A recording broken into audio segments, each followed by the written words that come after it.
Yo tout le monde. Bon, je te retrouve aujourd'hui pour te parler de trading encore, ça change pas. Mais cette fois, je vais te parler du point le plus important dans le trading. Et je le répète une fois encore pour accentuer dessus, c'est vraiment le point le plus important. Si tu ne comprends pas ça, ça sert à rien de faire du trade. Aujourd'hui, je vais te parler, si tu as regardé ma vidéo d'hier, tu le sais déjà, du risk management. Alors, le risk management, qu'est-ce que c'est?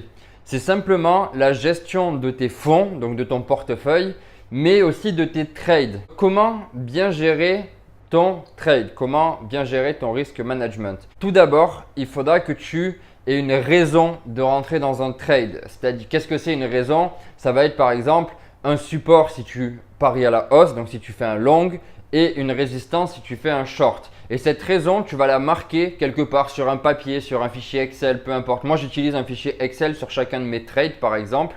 Mais c'est aussi prévoir son trade à l'avance. Alors, qu'est-ce que ça veut dire prévoir son trade à l'avance? Tout simplement, trouver un point d'entrée et un point de sortie avant même de rentrer dans le trade. C'est-à-dire, quand tu vas rentrer dans ce trade, tu sais déjà combien tu es prêt à payer pour rentrer et combien tu es prêt à avoir de bénéfices.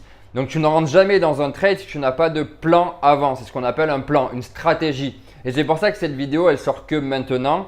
Et c'est pour ça que d'ailleurs que je te conseille de regarder aussi toutes mes autres vidéos. Parce qu'avant d'avoir une stratégie, il faudra que tu définisses quel type de trader tu es et que tu apprennes les bases en fait. Donc, les bases, ça va être par exemple les supports et les résistances. Donc, dans mes précédentes vidéos, tu pourras trouver ça si tu veux. Donc, comme je le disais, il faut avoir un plan. Il y a une phrase que j'aime beaucoup dans le trading, c'est planifier son trade et trader son plan. Voilà, c'est pas compliqué, mais c'est très important de le comprendre. Tu dois avoir vraiment, c'est vraiment super important. Tu dois avoir un plan et tu dois trader ce plan, peu importe ce que tu lis, peu importe ce que tu penses, peu importe machin. Une fois que tu as ton plan, tu trades ce plan-là. Parfois, il sera bon, parfois, il ne le sera pas. Ben, c'est pas grave. En gros, pour le risk management, tu vas avoir deux outils essentiels qui sont la stop loss et le take profit limit. Alors la stop loss, qu'est-ce que c'est?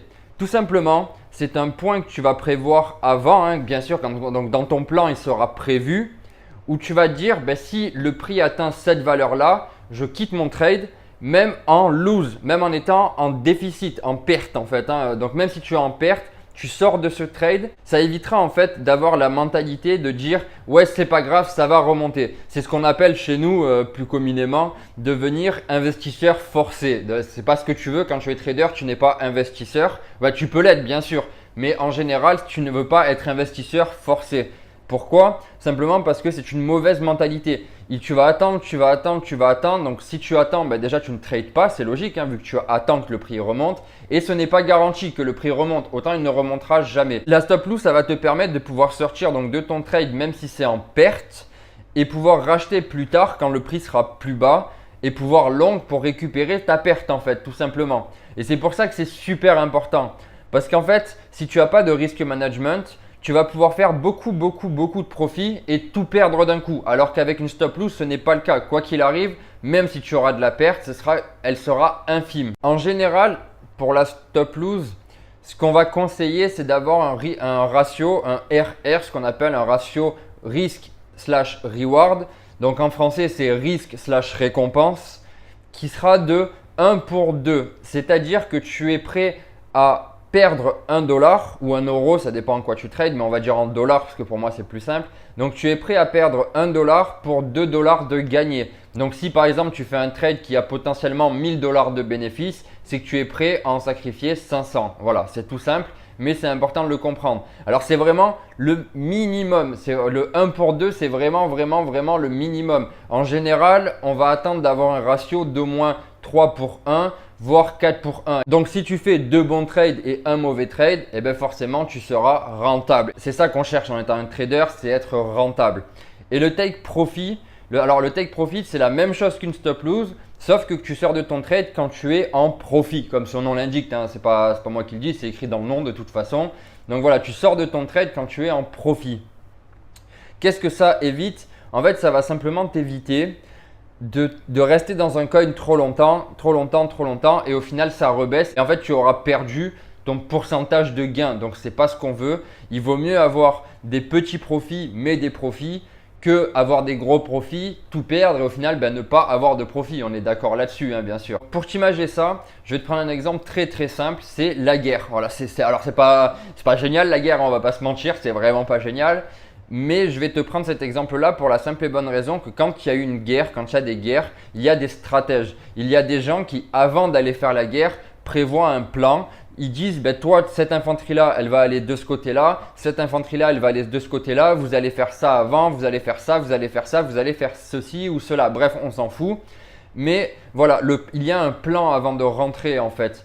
Et forcément, si tu envoies des soldats qui vont faire la guerre, tu leur donnes aucun plan, ils vont juste foncer dans le tas, eh ben ça va pas marcher, tout simplement ça va pas marcher et c'est tout à fait normal. Et ben dans le trading, c'est la même chose. Tu dois avoir un plan avant de rentrer où tu as défini un point dans lequel tu es prêt à accepter ta perte pour passer à autre chose et aussi un point où tu es prêt à sortir avec ton bénéfice. Même si le prix va plus haut, c'est pas grave, tu as quand même sécurisé ton bénéfice. Et c'est ce qu'on veut, sécuriser ton bénéfice. Donc maintenant, tu dois te demander où est-ce que tu places une stop loss et où est-ce que tu places un take profit. Donc il y a plusieurs solutions pour ça.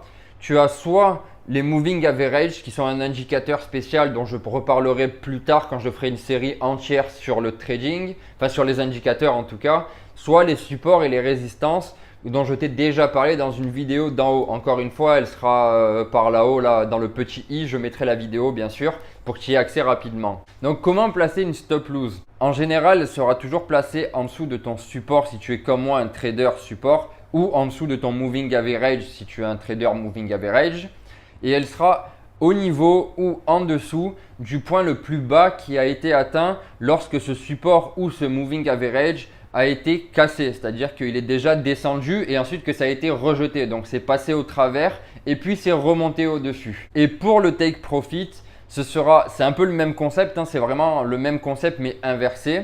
Ça sera placé en dessous d'une résistance ou en dessous d'un moving average lorsqu'il est plus haut que ton point d'entrée. Ce qui est logique parce que forcément sinon c'est une stop loss. Mais lorsqu'il est au-dessus de ton point d'entrée, ton moving average, tu vas placer ton take profit juste en dessous. Parce qu'en général, c'est des zones vraiment importantes où le prix a tendance à rebondir et ensuite repartir. Donc, tu es sûr que ça va toucher ta stop loss ou ton take profit vu que c'est des points qui ont déjà été atteints et qui ont tendance à être atteints souvent et rejetés par la suite. Voilà, c'était vraiment un concept très important. Si tu n'as pas compris ou s'il y a des choses qui te paraissent pas claires, n'hésite pas à me le dire en commentaire. Je reviendrai vraiment dessus parce que c'est vraiment, comme je disais, le point le plus important dans le trading. Et si tu ne comprends pas ça, ça ne sert à rien de faire du trading. Vraiment, je te le répète, si tu ne comprends pas le risk management, dis-le moi, je prendrai du temps pour te l'expliquer, que ce soit dans les commentaires ou je referai une deuxième vidéo ou peu importe, même par message privé, je m'en fous. Mais il faut que tu comprennes ça, c'est super important. Sur ce, comme d'habitude, n'hésite pas à mettre un pouce bleu, un like, à t'abonner à la chaîne, à cliquer sur la cloche si tu veux avoir les notifications, à partager si tu penses que ça peut aider des gens et à commenter, à me dire si tu as des problèmes, si par exemple tu n'as pas compris le risk management ou si tu veux juste que je traite d'un autre sujet.